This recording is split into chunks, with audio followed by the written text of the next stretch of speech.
The Arabian Desert. A vast ocean of drifting sands and scorched, sun-baked rocks. Beneath these endless dunes, oil. The lifeblood of our new mechanical century. For more than 400 years, the Ottoman Empire has ruled these lands, controlling all that's to be found here. But the Ottomans do not rule unopposed. Small bands of Bedouin rebels have united to overthrow the empire. They strike without warning and then vanish into the desert.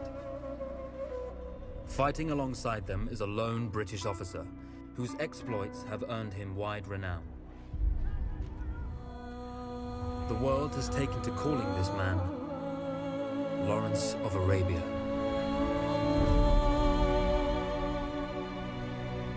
In the desert, you rely on good planning, but you also hope for a dash of luck. And luck was with us when we learned of a recently derailed Ottoman train carrying a most interesting piece of cargo. Hello Warfighters, War is Hell. Welcome to the next episode. I mean, a lot of you didn't even know that I was doing this series because I totally forgot I had the last episode to do for the longest time until I was reminded in the comments section that I needed to finish this. Plus, I want to do something similar for Battlefield 5 from a World War II perspective. So if you guys like this video, let me know, and I may do this for Battlefield 5 as well. But essentially, we're taking a look at some of the stuff that's happening in the campaign and looking at the history behind it, so that way we can kind of tie some things together here. These three videos are going to be about Lawrence of Arabia, or he's going to be the main focus of it. So that is who we're going to be talking about for this particular episode. We're going to answer who was Lawrence of Arabia. Now, Thomas Edward Lawrence was his birth name, was born in 1888, and at a very young age, archaeology became his thing. He just loved old artifacts. When he went to college, he was able to meet some professors who were very, very big in the archaeology community, so he got a pretty big in. In 1910, he goes to Lebanon as part of an expedition, and this is where he learns how to speak Arabic, which is, of course, going to be very important for him in the future, especially with what he's known for. January 1914 comes, and T.E. Lawrence gets his first interaction with the military. He was tasked by the military, and this was kind of like I don't want to say like an undercover thing, but it was very hush-hush, and they tried to come up with cover stories for why he was around this particular area. But he was tasked by the military to kind of study and to make detailed maps of the Negev Desert, just in case the Ottomans or any type of hostile armies were to kind of pass through that area to attack Egypt. They would have a good understanding of where the areas of tactical importance are, where water would be, and essentially just kind of plan everything out, or at least become more aware of where things were, again, in case they were to attack. Now, I told you that they were kind of doing this undercover. Basically, what they were doing while this was going on is they were saying that they were trying to search for the wilderness of Zin, which is mentioned in the Bible. So I guess there was some stuff to it that, you know, kind of made it not just a British military study. But with the outbreak of World War I, he ends up joining the British Army in October of 1914, and his job was to kind of interview prisoners because of his previous experience, create maps, and kind of do some other things around there. But what he's most known for is not interviewing prisoners or creating maps. He's most known for his actions during the Arab Revolt. And the Arab Revolt might be a video unto itself, but he basically acted as a liaison between the British and those who were in revolt. What he would do is provide assistance and strategic advice whenever possible. He did participate in a number of engagements during the war and led to a number of important raids on Ottoman positions. So he definitely did a lot from a combat standpoint as well. It wasn't just liaison work, but he was definitely in battle at a number of times. The enemy knew the influence that he had and what he was doing, and the efforts that he was doing proved to be so valuable that the enemy put out a bounty on his head that would equate to about $2.1 to $2.2 million today. A British officer said this about Lawrence of Arabia. He said, though a price has been put on his head by the Turks, no Arab has, as yet, attempted to betray him. The Sharif of Mecca has given him the status of one of his sons, and he is just the finely tempered steel that supports the whole structure of our influence in Arabia.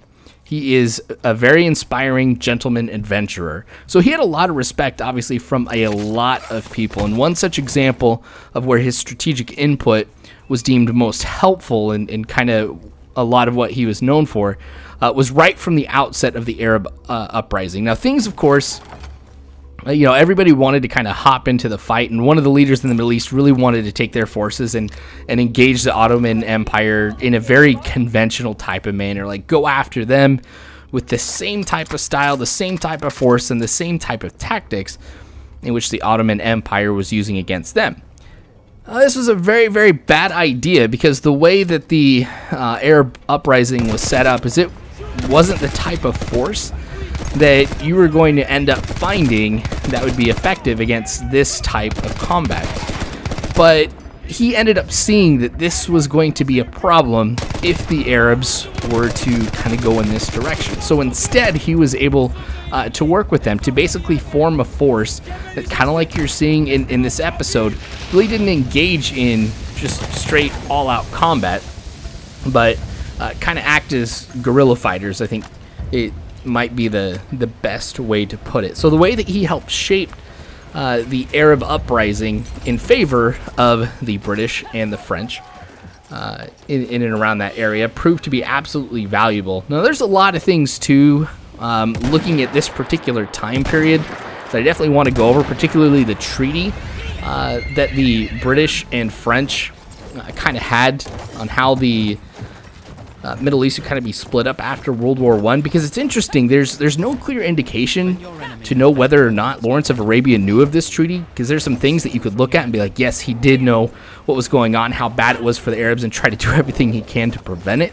But obviously, regardless of whether he knew about the treaty or not, it's easy to say that Lawrence of Arabia is an absolute legend, and he was a big influence into the success in the Middle East against the Ottoman Empire because of the work that he did. So absolutely awesome. Now I'm going to go ahead and cut it right here. You guys can see the last part of this, but again, there is going to be a couple more episodes where we talk about some more things kind of in depth. Just kind of wanted to get this out of the way. So thanks for watching, you guys. I appreciate it. War is hell. You don't have to worry, because Warfighters, I got your 6.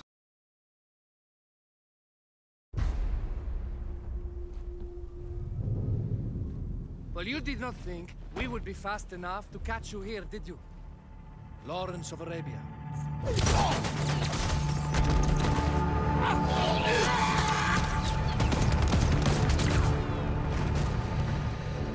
Actually, I was rather depending on it. Lawrence. Well, this is very clever. Now the hunter becomes the hunted. So who might you be? How enchanting you are, my dear. Ahmed. I'll show you enchanting.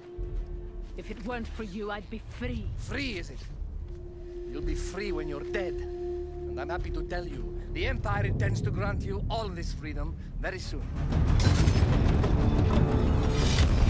Even now, an engine of destruction scours this desert, obliterating your allies, your families, your homes. Soon there will be nowhere to run. Nowhere to hide. Soon all that you know, and all that you love, will be ashes. You will all be free to die. Oh. Ah, you animal! Zara.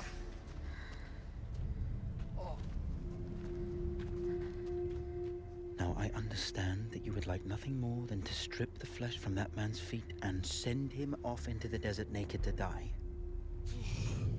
But think about it. You're right. I'm sorry. My friend here, she can be a little brusque. You're going to tell me how to lie to your train, so we can lure it into a trap and destroy it. Impossible. To even begin to talk to that train, you would need an entire book of communication codes. Oh, like this one, you mean? You can never stop the progress of machines! One day, the whole world will take your lands and the precious black gold beneath its sands. We shall see, my friend.